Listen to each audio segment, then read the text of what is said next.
welcome to another video, or if this is your first video of mine, hey, how you doing? Today I'm going to be giving a little bit of love to something that I feel isn't spoken about very often, and that is the enigma that is standalone novels. I feel like absolutely everything these days is a series, and sometimes you really just don't want the commitment of a whole series of something, you just want a one and done sort of book.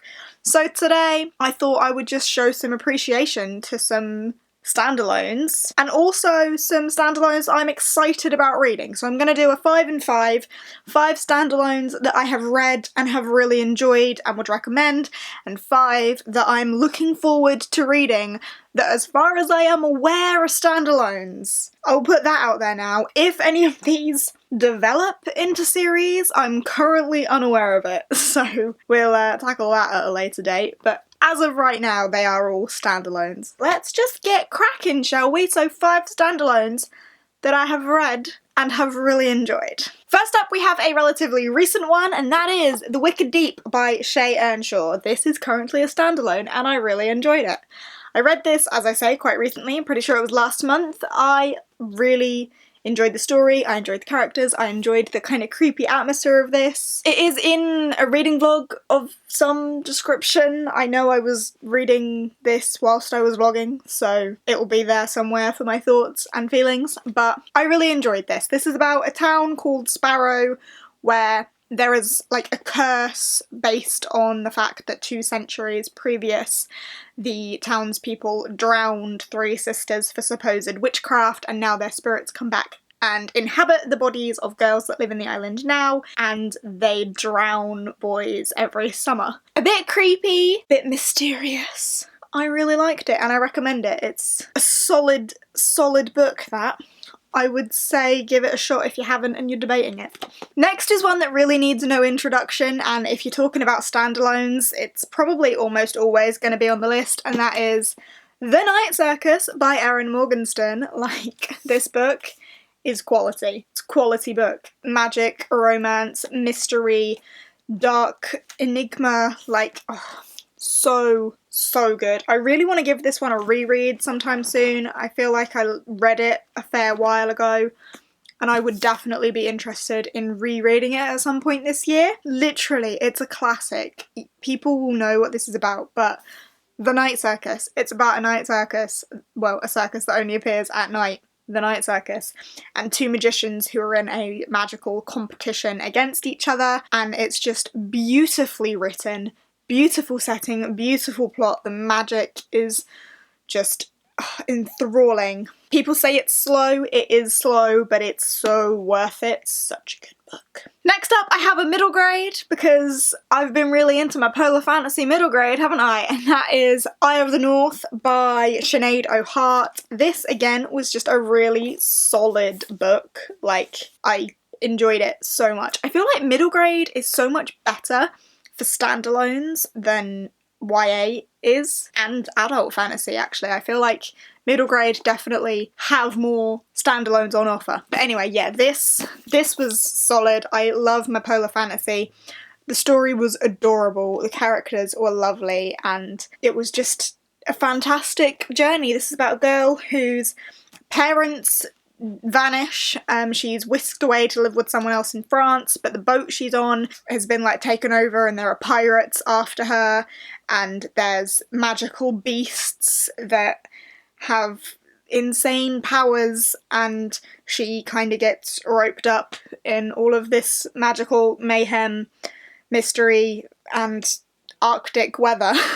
Thoroughly enjoyed that one. Whilst we're on the note of middle grade polar fantasies, seems only right to go into The Polar Bear Explorers Club by Alex Bell. This is one of the books that got me into polar fantasy, and I thoroughly enjoyed it. This, again, middle grade polar fantasy about a young girl who wants to be a polar bear explorer and explore the Arctic with her adoptive father. Stuff happens, she ends up going on this expedition, things aren't quite as smooth sailing as one would perhaps have hoped, and magical mayhem and mishaps and all sorts. This one was a funny one. I loved this. So good. So good. So good. Next up is one that, at the time of reading, I didn't think I enjoyed it that much, but looking back on it and thinking about it now, I realised that I did, and this is a story that helped me realise how much I enjoy Russian folklore in books, and that is Hunted by Megan Spooner. I remember reading this and thinking, for the first 200 pages, nothing happens. But it does, and it was really setting the scene. And this is also not quite a polar fantasy, but it's set in a wintry area of Russia and has, like, heavy Russian folklore in it. So, yeah, I don't know why. Maybe that was because at the time of reading it I wasn't so into the polar fantasy and I didn't know I enjoyed Russian folklore so much, but now that I know how much I enjoy it, I look back on this with fonder eyes and kind of want to reread this as well. And I've made Ashley want to read this as well, so yay for that. But yeah, there we go. There's 5 standalones that I have read and have really enjoyed. So now let's dive into 5 more that I have not read but want to. And the first one on this list is the only one that I don't own because it isn't out yet, and that is City of Ghosts by Victoria Schwab. It's Victoria Schwab, that's all I need to know, it's all you need to know.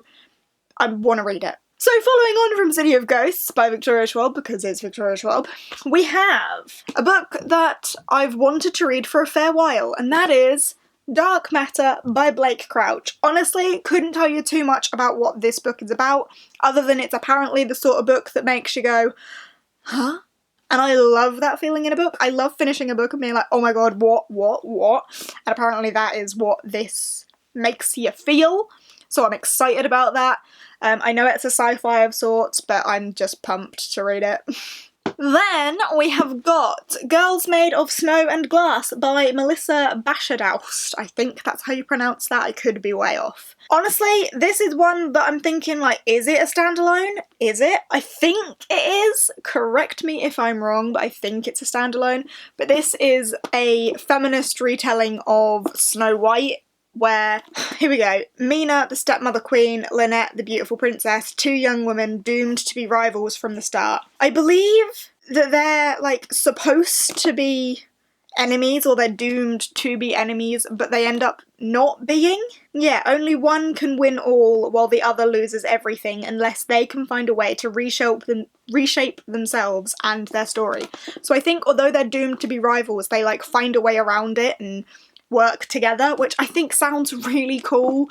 I'm just really excited to read this. I had hoped to have got to it pretty quick, but I haven't. So this is up there for ones I really do want to read soon, but I want to read everything soon, so... Then we have another sci-fi and another one that I had wanted to get to really soon and it just hasn't happened yet, and that is Satellite by Nick Lake. This is about a boy who was born on a space station and is coming to Earth for the first time. I think he's 15 or something. 15-year-old Leo has never set foot on Earth, so he's going home for the first time, basically. I think I've mentioned before how I think there are a few things with this sort of plot. I know there was a movie with a very similar plot. I don't think they're related. I haven't watched the movie. I personally haven't encountered anything with this storyline, but I know it exists. But I'm excited to read this. Sci-fi is an underappreciated genre, in my opinion. I feel like a lot of people don't like sci-fi. I really do. I'm excited to read this, and the cover is stunning. Not that that's anything to judge it by, but it's stunning. And then finally we have a middle grade one that I'm looking forward to, although City of Ghosts is a middle grade as well, so this is another middle grade. Let's have 2 on there. And that is A Place Called Perfect by Helena Duggan. I've had this for the longest time. My mum's read it and she really enjoyed it and said it was really entertaining and funny, and I can imagine it will be. Because, like, the plot itself, like, Violet never wanted to move to Perfect. Perfect is literally the name of the town. Who wants to live in a town where everyone has to wear glasses to stop them going blind? And who wants to be neat and tidy and perfectly behaved all the time? Violet quickly discovers there's something weird going on in the town. She keeps hearing voices and her mum is acting strange and her dad has disappeared. When she meets Boy, she realises that her dad is not the only person to have vanished and that the mysterious Watchers are guarding a perfectly creepy secret. And then it says, they've got their eyes on you. So it sounds like a creepy fun middle grade. Like, I'm excited to read that and I don't understand why I haven't done it yet. So yeah, there's a stack of standalones. Like, when I look at my shelves, I'm so confronted with series, and I feel like after doing that video about how many series I'm in the middle of, and I kind of touched upon how many I haven't yet started, really everything especially in the fantasy genre, I feel is a series. Everything is a series. So it did actually take some effort to pick out some standalones, but I have a little stack of 10. 5 that I really enjoyed and 5 that I hope I will really enjoy. So there's that. I just thought I'd throw that out there to kind of go against my video about all them series and make myself feel better that there are some one and done books about. So yeah, let me know if you know of any standalones that you want to recommend. I'm definitely up for reading more standalones, like whenever, because it's nice to be able to, as I say, be like one and done. Like no massive commitment that's terrifying on your TBR. So yeah, let me know if you've got any recommendations, and that's really all I have to say for you today. If you have enjoyed this video, please give us a thumbs up, chat to me down in the comments, leave me your recommendations, chat to me about all sorts and anything, you know how that works. If you aren't subscribed and fancy subscribing, I am always eternally grateful for that. I upload every Sunday and Wednesday and some odd days in between if I'm feeling generous, and I will see you next time. Bye!